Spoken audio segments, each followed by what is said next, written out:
प्यारा शागिर्दो Thar education YouTube channel में भली कार आऊं या कृष्ण परमार।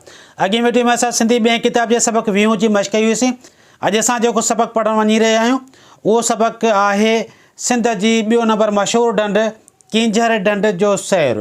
हिन सबक में असां इहो पढ़ंदासीं त कींझर ढंढ ते कींझर नालो कीअं पियो, कींझर ढंढ केॾी वॾी आहे ऐं कींझर ढंढ जे विच में कंहिंजी क़बर आहे।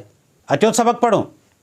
सबक को एक ही हों, कींझर ढंढ जो सैर।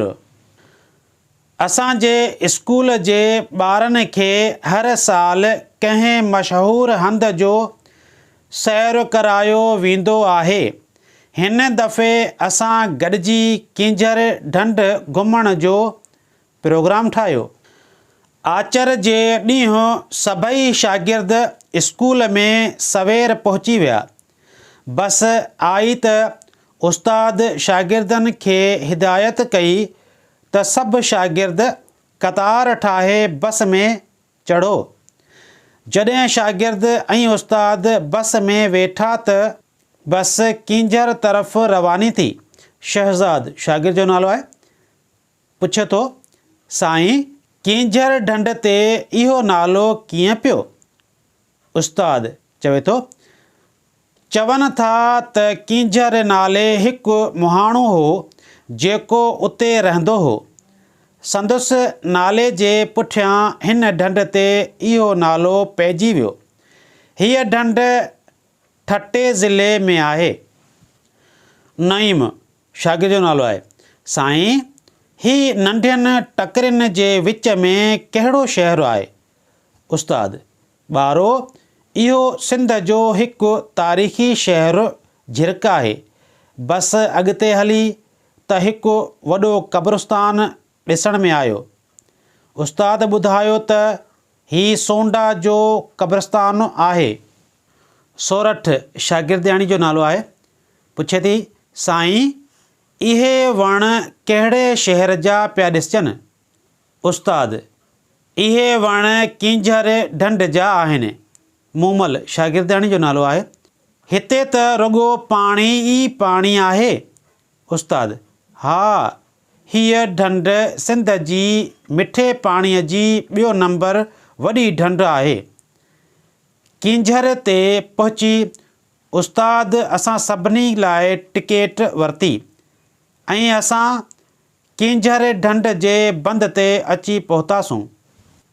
असलम शागिर्द जो नालो आहे, पुछे थो साईं पाणीअ अंदरि ही कहिड़ियूं गाॾियूं पियूं हलनि? उस्ताद ही गाॾियूं न पर ॿेड़ियूं ऐं लांचूं आहिनि जेके पाणीअ ते तरनि थियूं। हाणे अचो त ॿेड़ीअ ते चढ़ी कींझर ढंढ जो सैरो करियूं।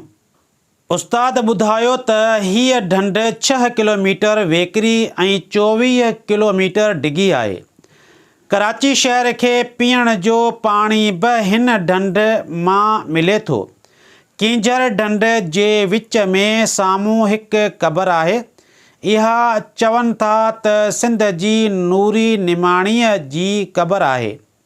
मूमल साईं नूरी केरु हुई? उस्ताद नूरी हिकु मुहाणी हुई। उन जो संग ॼाम तमाची बादशाह मुहाणनि खां वरितो ऐं नूरीअ सां शादी कयाईं। शाह अब्दुल लतीफ़ भिटाईअ बि नूरी ॼाम तमाचीअ जो दास्तान ॻायो आहे। असलम साईं इहा साम्हूं कहिड़ी इमारत नज़र पई अचे? उस्ताद इहा मशहूरु होटल आहे। हलो त उते हली कुझु खाऊं पीऊं। शहज़ाद साईं ही जायूं कंहिंजे लाइ ठाहियूं वियूं आहिनि? उस्ताद इहे जायूं सरकार सियाहनि जी रिहाइश लाइ ठहिरायूं आहिनि।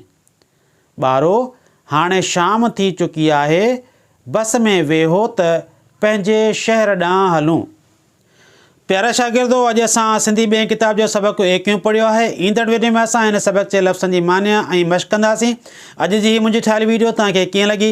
जेकॾहिं पसंदि अचे त लाइक शेयर कमेंट ज़रूरु कजो ऐं मुंहिंजनि थार एजुकेशन यूट्यूब चैनल खे सब्सक्राइब कजो। महिरबानी।